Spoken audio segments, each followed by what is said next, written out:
All right, so the highs, the lows. We're in it together, my friends, right? We're kind of exhausted. It's been an emotional roller coaster.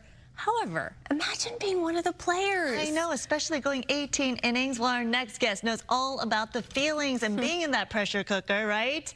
Because he is a former Dodgers player and here to talk about the series so far, former player and current restaurateur, Adrián González. Hey, how's Welcome. it going? How's it going? You tell us. I mean, you know, we're in a good spot right now. I feel like being 2-2 in the series with Snell and Yamamoto lined up, I feel really confident about the team's chances of pulling these 2 out of these 3 next games out. What did you think about Game 3? I mean, it was unbelievable to watch. Did you watch the whole thing? Yeah, you know, I wasn't able to watch the whole thing, but the game was just insane. I mean, it was incredible. Obviously, Freddie coming through in the clutch there was, you know, Freddie being Freddie, and that's why we love Freddie so much. And, you know, it was such an incredible game, you know, just everything from it. Shohei getting on base 9 times.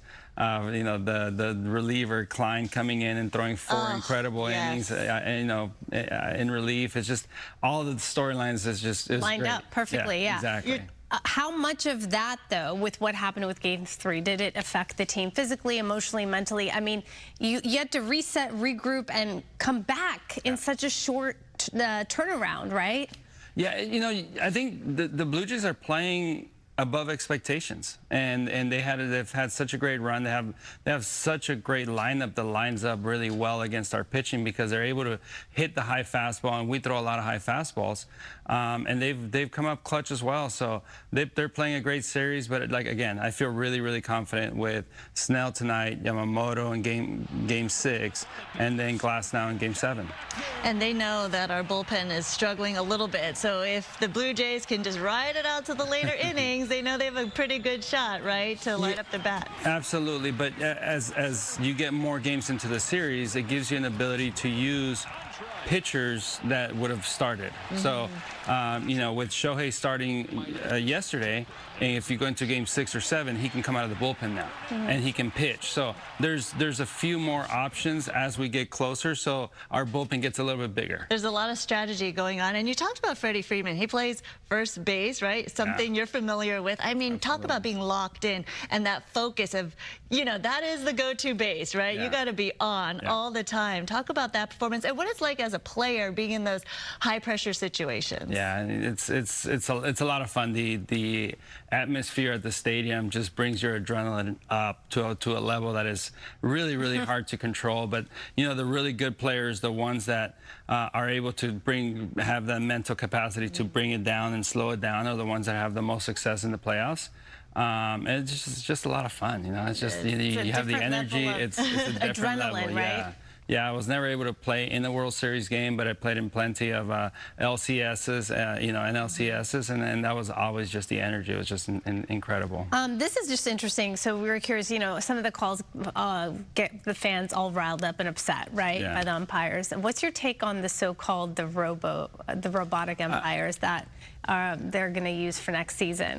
Yeah, I'm not a big fan of the challenge system that they're talking about, but the automatic strike zone, which they've done in the playoff and in the minor league, for multiple seasons now, I think that one's great because that one is you don't have to challenge, you don't have to do anything. It's just it is what it is. It's a ball or a strike.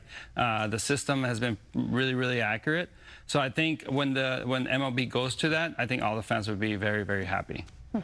All right, and talk about your restaurants and how busy it's been. I'm sure with a lot of extra customers coming in, right, for the World Series? Yeah, so we're right here in the corner of Olympic and Sawtelle here in West LA, and you know, we have Tres Los Tres, which is a build-your-own tacos, burritos, bowls. We have an incredible loaded baked potato as well, plenty of protein options, and we have Sliceria next door. You know, Pizza by the Slice place. Come and grab your pizza.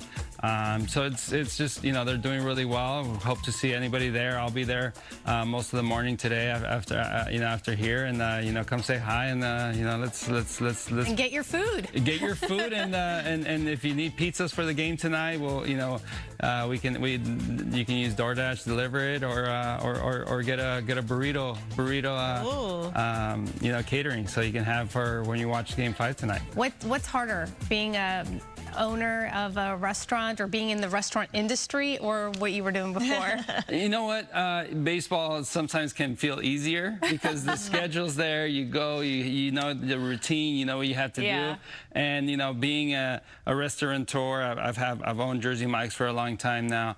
And now with Tres Los Tres and Sliceria, you know, it's all about customer service. It's about, you know, being there for your customers and just being able to provide great quality food day in and day out.